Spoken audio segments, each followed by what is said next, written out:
Hello and welcome. This video is all about the Cybervelo EK6 fat tire folding e-bike. This is a really fast e-bike with a range of up to 100 miles on a single charge. It's got a pretty neat looking folding mechanism, a very comfy seat with a light, and speaking of lights, this headlight is massive. This 40 ampere hour EK6 comes with a 1500 watt motor. The LCD display is huge and super legible even in direct sunlight. There's a Shimano 8-speed gear shift system. There's suspension in the front, shock absorber in the back, and hydraulic disc brakes. Next up is unboxing and assembly, but if you want to skip that and go right to the test ride, check out the timestamp in the video.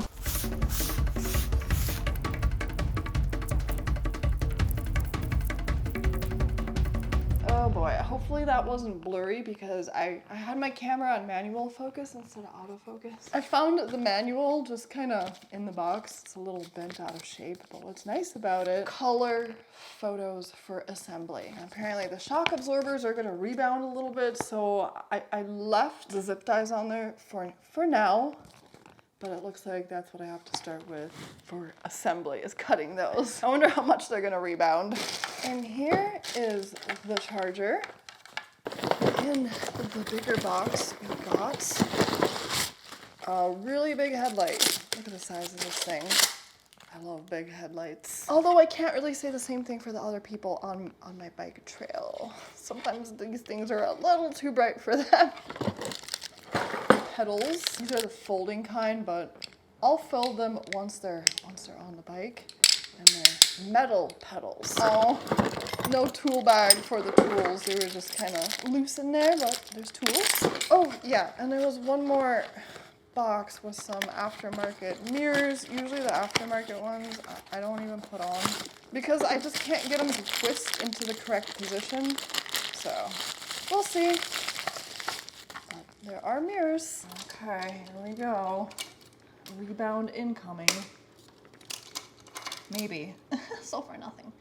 Oh, there it is. Next, I'm gonna install the headlight. So I gotta remove these two screws here. And oh boy, look at all those washers. There's a lot of them, and there's a specific way to do this. And I like how they're showing this part in detail. There's 5 of these, they call them pads, I call them washers. There's 5 of them. So one goes back onto the screw, then that goes through here, and the others go on the back side of that before I screw everything in. Let's get that second one in there. And all my washers are all over the floor, as I suspected they would be.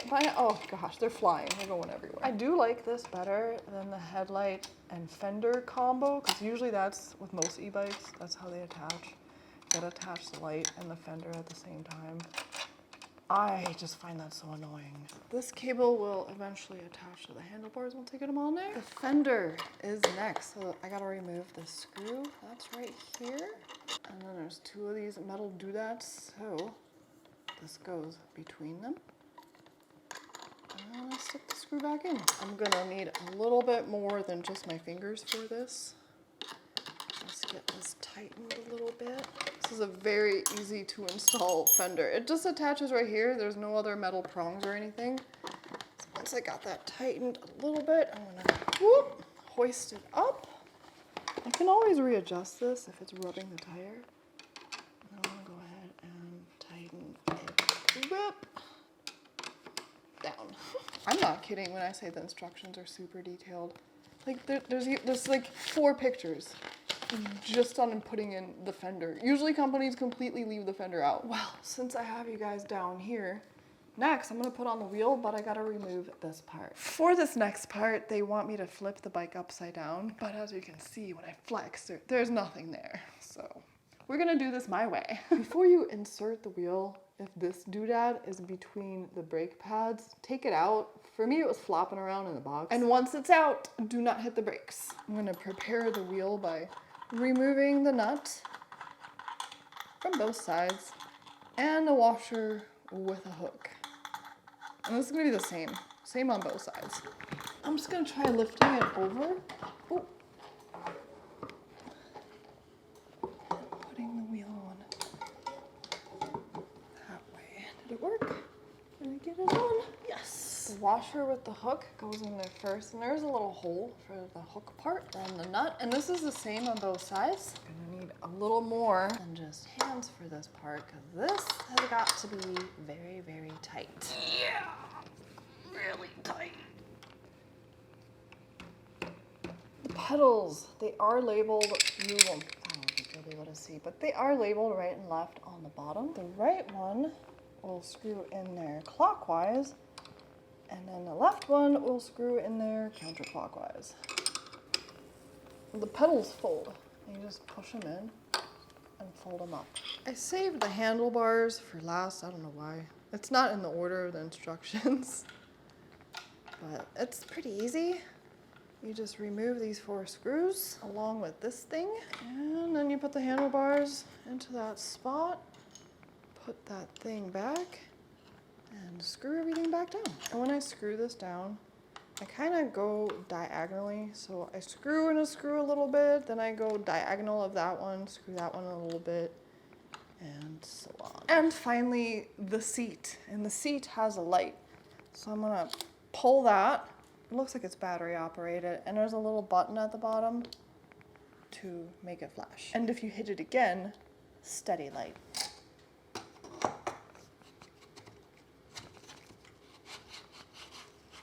I don't know where I want it yet. I guess I'll figure that out when I go take it for a ride. But first, I'm gonna fill up the tires. And it says the PSI on the tires somewhere. Let me find that out for you. It is 5 to 30 PSI. Usually into fat tires, I put 20. To turn the bike on, the power button's right here. So you just hold it until something shows up on the screen. The plus and minus buttons are right here. Right now it's on pedal assist 1, so you're getting some assistance from the motor. If I put it on 0, it's just a regular bike. No motor assistance. So it goes from 0 all the way to 5. 5 is maximum assistance. And I like how the light button actually works. Oftentimes the light button is not the light button. It's super bright. I'm gonna stop lying to you guys now. I love that headlight. And then this little I button over here shows you various information on the bottom of the screen. Oh, and the horn.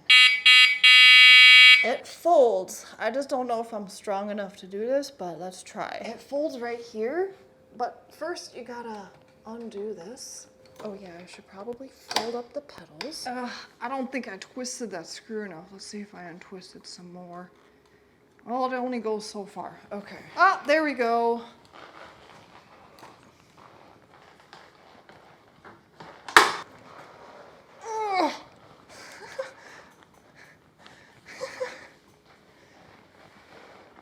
All right, I did it. So I'm gonna charge up that battery to full, pump up the tires, and I'll see you for the ride. Look at the screen. I love that it's not color. Look how bright and legible that is. And it's huge. Speed test. That's what I'm gonna do next. This is a really fast bike. So I think I'm just gonna remove the audio and narrate over this part. Otherwise, you're just gonna hear a bunch of wind. They say it goes 28 miles an hour, but I read in the review someone got it to 35. So let's see how fast it goes. I'm gonna put on pedal assist 5, gear 8. Yikes. Did you see that? It went a little bit past 35 miles an hour. Next, let's see how it does with the throttle speed-wise. So the throttle's right here. It's this motorcycle style throttle. You just twist it and the bike moves forward. I'm gonna test it on every pedal assist mode and see if it caps it for each one or if it just maxes it out and what speed it goes at. No. No. That's too much for me. That was absolutely terrifying. I mean, the bike performed very well. I didn't feel like I was gonna lose control, no shaky front wheel or anything like. But 37, did you see that? 37 miles an hour. And it's fast taking off as well. That motor kicks in really fast and it jerks the bike forward, so hang on. Let's see if I can capture how quickly this bike takes off. This is pedal assist 1, so it's not quite a full turn of the pedals before that motor kicks in, and it kicks. I kind of feel like the video doesn't really show how intense it feels, because it feels more intense than it looks. It feels like one of those e-bikes you shouldn't get for your kid.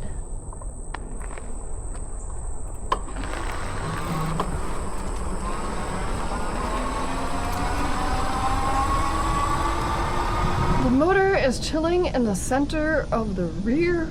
I have a hard time saying rear wheel. And this is a very powerful motor. It comes in at 1500 watts with 90 Newton meters of torque. As I approach my hill, I'm gonna put this on gear 1. Pedal assist 5. And you know what? Should I try it from a dead stop?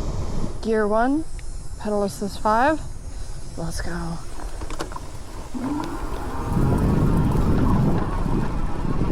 my gosh, it's like nothing for this bike. I don't know if the video really shows the full glory of this hill. It kind of looks pathetic on video, doesn't it? But yeah, at its steepest point, it's 26 degrees.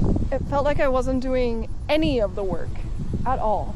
That's how easy it tackled this hill. I can tell just by riding the bike that this has a cadence sensor. So it really doesn't matter how hard you're pedaling. As long as you're pedaling, it will go up to a certain speed and it will be very easy to pedal. So it doesn't really have that natural bicycle feel like a torque sensor does.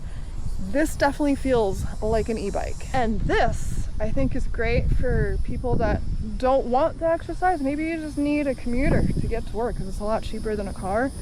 Or maybe you have bad knees. If you have bad knees, you can still pedal away on this bike. There's suspension in the front and there's suspension in the rear. I'm gonna take it on my most lumpy, bumpy trail and see how it does. Oh boy, that's really difficult to film when the bike zooms to just over 18 miles an hour on pedal assist 1. Normally I film this part one-handed, but it's slower speed, so I feel more comfortable about it. But yeah, I don't have a mount. I can't find one that works really well. They all suck. So here we are. Sorry for the short clip. It performs really well, I will say that. I feel balanced when I have both hands on the bike. Those fat tires, awesome. 4 inches in width and then 20 inches in diameter. So they provide a lot of stability. But over 18 miles an hour on a lumpy, bumpy road, one-handed does not provide me enough stability to film that. So sorry for the very short clip. But I definitely felt the suspension working well in the front and a little bit in the back. I think it could be a little bouncier, but I do feel it. The brakes on this are hydraulic disc brakes. So instead of using a cable to stop, they use mineral oil. And this little compartment here is where it goes in and it says to only use .4 or 5.1. These are a little bit more maintenance, but they do have more stopping power. The range, I don't test the range. I don't have time to go 100 miles, I'm sorry. I don't think my bum can handle it, although this seat is pretty comfy. I did need to adjust it a little bit because it was kind of in a awkward position. It was way too much into my lady bits, so I had my husband, I couldn't get the screw undone. The screw was really tight. But it's just one screw under the seat. You unscrew it a little bit and then you can mess with the seat. No, I'm not going 6'7". If there's anyone watching that's younger, I'm not. If you don't know what I'm referring to, it means nothing, but they go like this. But anyways, yeah, the range up to 100 miles, but that is pedal assist 1, flat paved ground, just ideal conditions, like true level, and you don't weigh 400 pounds. And if you're using this in full electric mode, that's gonna drastically reduce the range that you can get from one charge. Probably by about half. What I really love about the motorcycle style throttles is you just twist it a little bit and you can maintain a steady speed without it being jerky. Because I think the last bike I showed had that like lever you push down, and it was really difficult maintaining a steady speed unless I put it on cruise control. I don't know if this one has cruise control. I've tried a bunch of different buttons and I couldn't get it to do it, so maybe it does, maybe it doesn't, I'm not really sure, but it really doesn't need it if you can just twist it and just kind of hold your hand there. Love that. Smooth full electric mode. So far, one of my only cons with this is the weight of the bike. It's heavy. It's really heavy. It's 75 pounds. Oh, I'm sorry. Did I say it weighs 75 pounds? It does, without the battery. with the battery, it weighs 85 pounds. So if you want to walk alongside it for whatever reason without having to push the bike, it does have walk assist mode. So you just hold down the minus button and the bike will move forward slowly. Okay, maybe not that slowly. It was quite a brisk walk still for me. It's a big boy. And it holds big boys as well, and big girls. And I'm not just referring to weight, it can hold up to 400 pounds total, and that includes any backpacks or stuff you have on the rear rack. I'm also referring to height. I am 5'8" for reference, and this is recommended for riders, brace yourself, 5'7" to 7 feet 7 inches. I have no way to confirm that that's accurate. I don't know anyone that is that tall. But for me, at 5 feet 8 inches, it is a perfect fit. And I don't know if you're gonna be able to fully straighten your leg when you're pedaling, you know, at that one point where it goes straight if you're 7 feet 7 inches. But because it's an e-bike, because the motor is literally doing most of the work, I mean, this is easy breezy. Even on pedal assist, I was gonna say pedal assist 8. Gear 8, even on gear 8, the hardest one to pedal in, yeah, it's hard to get it going from gear 8, but once the motor kicks in, it's no workout, like zero effort. So because it's so little effort, I guess you really don't need to fully straighten your leg like you would on a regular bicycle. Do be careful when you start up this bike. See how it's on pedal assist 1? I'm gonna put it on 0 and then turn off the bike. When I turn it back on, watch the screen. It will not be on 0 anymore. It starts off on 1, so that motor could easily be triggered with this, so do be careful. Okie dokie, so that's it. And this might be it until September, because it's getting awfully hot, and I do leave early in the morning. But it's about to be 10 o'clock. I've been out here for a few hours. It's about to be 10 o'clock and I'm drenched. It's getting hot. It's getting very hot. So, the Cybervelo is a beast. Cybervelo EK6 to be exact. Price point is $12.99. Do check for coupon codes down below in my video's description. And if it's not there, or if that one doesn't work, check on their website as well. Cybervelo.com. Overall, really enjoyable ride. I love the fat tires.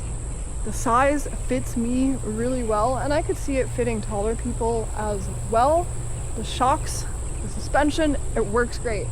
Sometimes with these bikes, you can't really feel the shock absorber in the back, but with this one, you can definitely feel it. Huge headlight in the front, which is great.